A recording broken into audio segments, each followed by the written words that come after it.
I discovered messages my girlfriend sent to her ex saying, "I'm just waiting until he gets his inheritance money. Then I'll finally dump this boring loser and be with you." So I placed a fake IRS notice on my desk. She left me the very next day. But her panic calls started once I posted my new house on Instagram. My name is Jack. I am 34 and I work as a transit maintenance technician in northern New Jersey. Most of my shifts are early mornings or late nights inside rail yards checking electrical systems and brake equipment on commuter trains. It is steady work and the schedule is predictable, which honestly fits my personality pretty well. I rent a small apartment in Jersey City and my routine is simple. Work, gym, groceries, then home. I am not big on social media, and I have always been the reliable, boring type of guy. My girlfriend is Maria. She is 29 and works as a dental assistant at a private clinic. We had been together a little over 3 years when all of this happened. For the last year, she had basically been living at my place, even though technically the lease is only under my name. Maria has a much louder personality than I do. She likes busy restaurants, weekend trips, and posting everything online. I am more low-key, but for a long time the difference felt balanced. One detail that becomes important later involves my grandfather. He passed away last year and left me an inheritance. The legal process around it was slow, so it had not been finalized yet. It was never a secret, though. I mentioned it casually a few times because the paperwork kept dragging on and people kept asking about it. Maria knew about it. She even knew roughly the amount because I had talked about maybe using it one day as a down payment on a small house somewhere outside the city. Until a few weeks ago, nothing felt obviously wrong. There were small things that annoyed me, but nothing that screamed major problem. Maria could be pretty sharp when she was irritated, and she often complained that my life was too predictable. She liked to joke that dating me felt like dating a spreadsheet. I usually ignored those comments because the mood would pass quickly. The moment things shifted happened on a random Tuesday night. Maria had fallen asleep on the couch while scrolling on her phone. The screen lit up with a message notification from a contact I recognized immediately. It was her ex. Normally, I respect privacy and would never open someone else's messages. But the preview text that appeared on the screen mentioned something that made me stop. It mentioned my inheritance. That was the moment I picked up the phone and opened the conversation. And what I read there completely changed how I saw the entire relationship in about 30 seconds. I did not read the entire conversation right away. At first, I only saw the most recent messages, and that was enough to tell me something was off. Her ex's name is Roger. I had heard the name before because Maria mentioned him a few times early in our relationship. According to her, they dated for about 2 years, and it ended badly. She always described him as immature and unreliable, which made me assume they had cut contact. Apparently, that was not true. The message that caught my attention was from Maria. It was sent earlier that evening. "I'm just waiting until he gets his inheritance money. Then I'll finally dump this boring loser and be with you." I read it 3 times because my brain honestly refused to process it the first time. Roger replied with something like "good plan" and a couple laughing emojis. Then he asked if I had any idea yet how much money was coming. Maria responded that I had no clue what was really going on. She wrote that I was predictable, easy to manage, and that she had already put up with me this long, so waiting a little longer was not a big deal. At that point, I locked the phone and just sat there for a minute. The strange thing is I did not feel explosive anger. It was more like a switch flipped in my head, and everything suddenly became very simple. 3 years together suddenly looked very different. A lot of small moments that used to seem harmless started lining up in a way that made much more sense. Maria pushing me to talk about the inheritance amount. Maria asking when the paperwork would finally be finished. Maria making jokes about how life would change once the money showed up. At the time, I assumed she was just excited for me. Now those conversations sounded completely different in my memory. I looked over at the couch. Maria was still asleep with the phone loosely in her hand. I could have woken her up right then and confronted her. That probably would have turned into a loud argument and a lot of denial. But the more I thought about it, the less interested I was in arguing. If Maria's plan was to wait until the inheritance arrived before leaving, then the situation actually gave me a very clear way to test something. Instead of confronting her, I decided to try a small experiment the next day. And the idea came to me in a way that was almost too convenient to ignore. The next morning, I went to work like normal, but my head was running through the situation the entire shift. I kept thinking about how Maria described me in those messages. Predictable, easy to manage. A boring loser she was temporarily tolerating for financial reasons.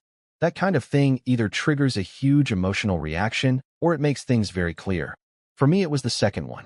If her entire plan depended on my inheritance arriving, then removing that expectation should immediately change her behavior. I did not need a complicated test. I just needed something believable. Around lunchtime, the idea formed fully. Instead of confronting Maria about the messages, I would create a situation where it looked like the inheritance had turned into a problem, something serious enough to make the money disappear. When I got home that evening, Maria was already there. She was sitting at the kitchen counter scrolling on her phone and complaining about a patient at the dental clinic who apparently argued about a cleaning bill. She greeted me normally. No tension, no guilt. If anything, she was in a good mood. That alone confirmed something for me. She clearly had no idea I had seen the messages. While she was in the shower later, I opened my laptop and typed up something that looked official. I copied the formatting style from a government notice and wrote a short document claiming there was a tax investigation involving the estate distribution. The idea was simple. According to the fake notice, the inheritance funds were frozen pending review by the IRS due to a filing discrepancy connected to my grandfather's assets.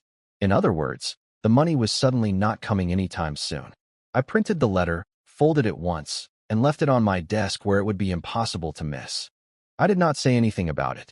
The next morning, I went to work like usual and left the apartment before Maria woke up. I honestly expected some kind of conversation that evening.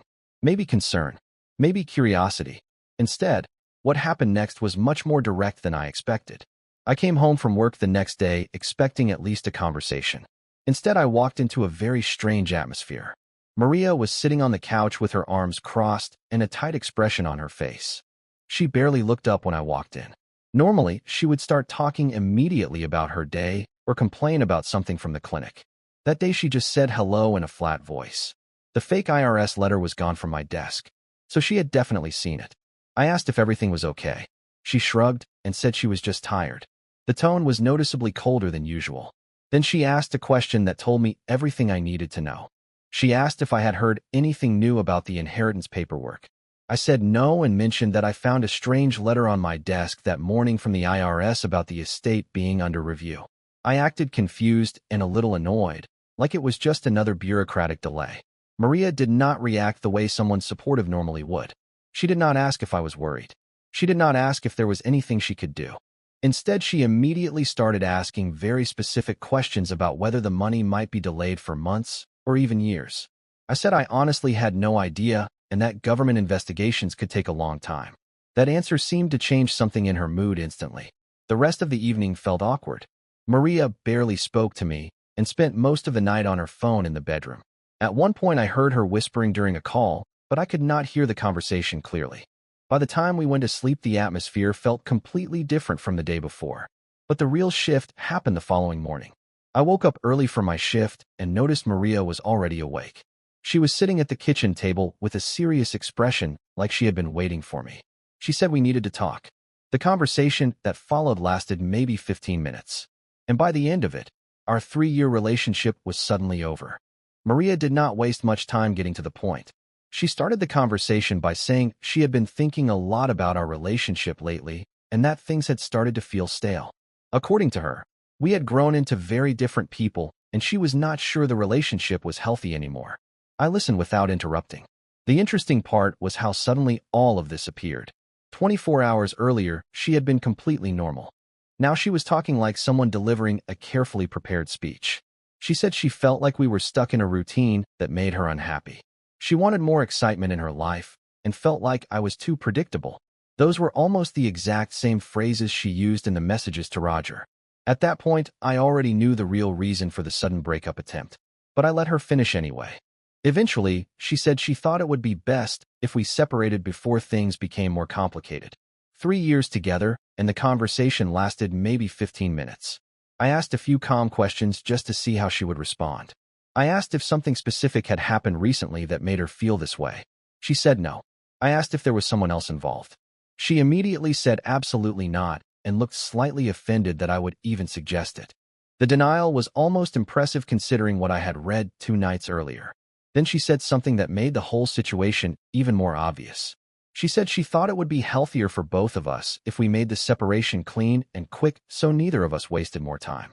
In other words, she wanted out immediately. I told her I understood, and that if she felt that strongly about it, there was not much point arguing. That response seemed to surprise her a little. I think she expected a fight or at least some attempt to convince her to stay. Instead, I simply asked when she planned to move her things out. Maria said she could stay with a friend for a while and started packing that same afternoon.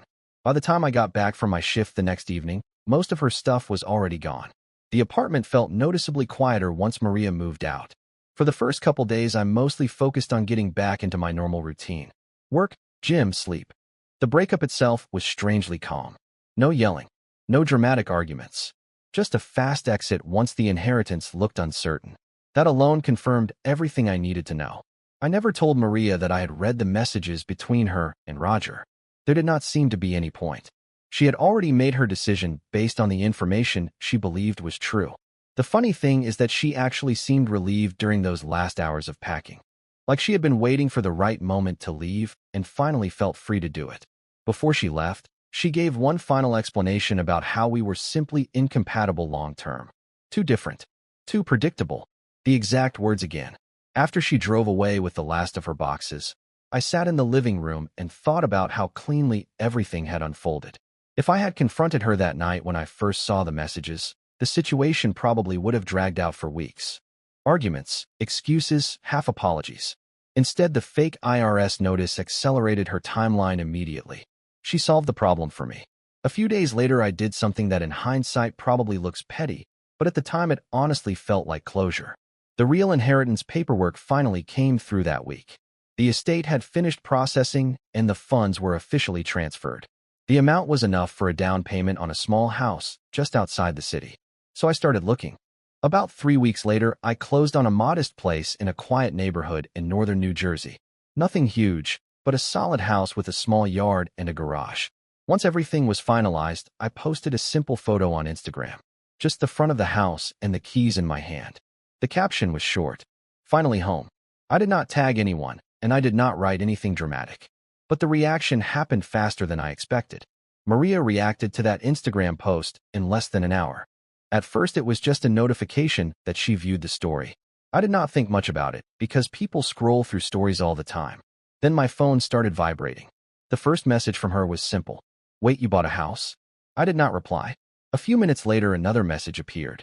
"I thought you said the inheritance was tied up with the IRS."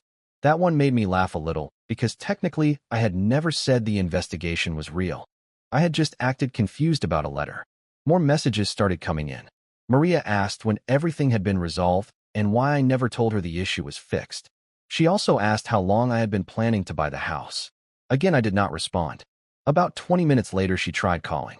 I let it ring. Then she called again. And again. Eventually, she sent a longer message explaining that she had been thinking about us a lot lately, and maybe we rushed the breakup. According to her, sometimes relationships go through phases, and maybe we should talk things through like adults.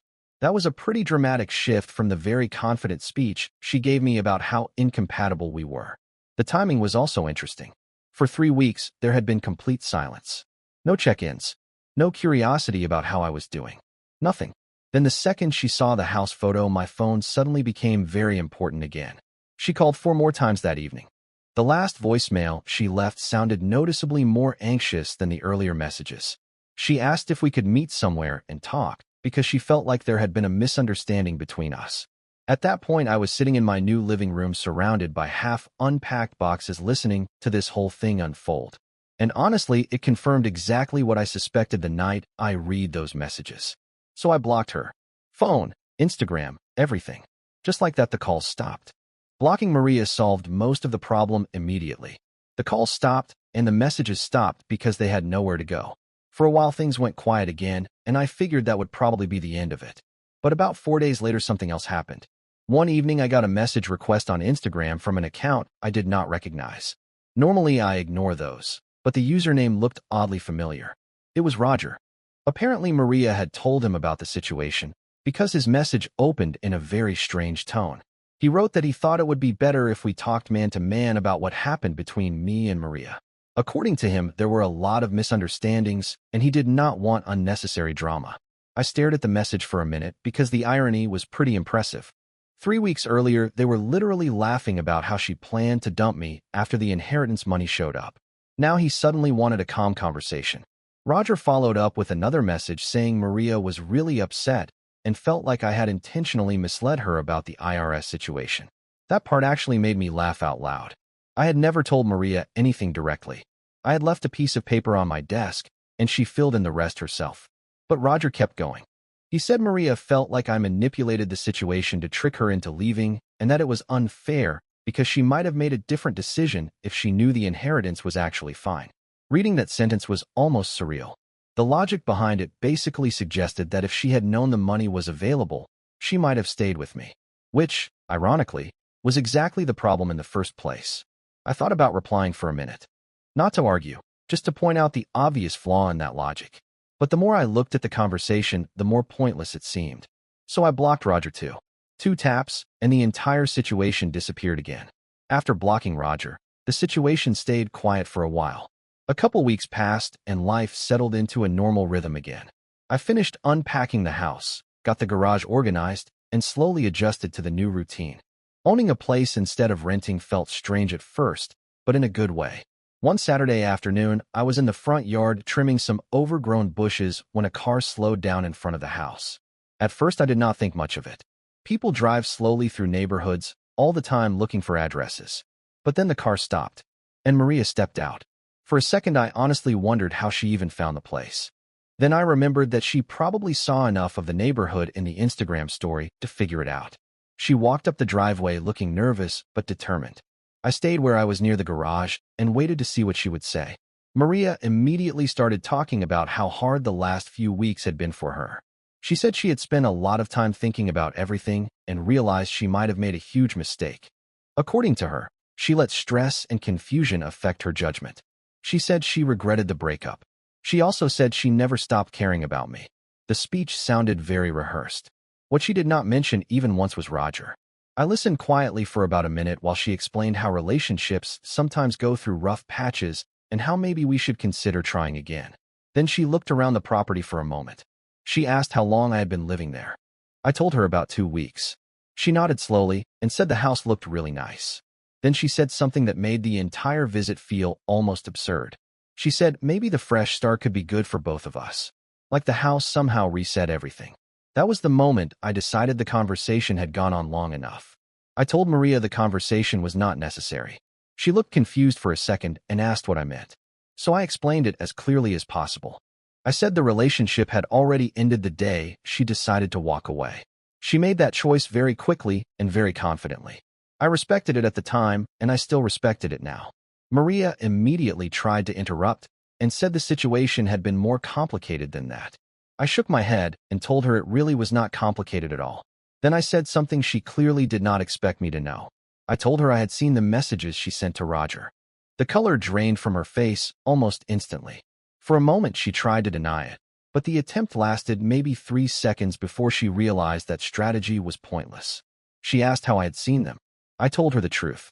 She fell asleep on the couch, and the message preview mentioned my inheritance. After that, I opened the conversation and read enough to understand the plan.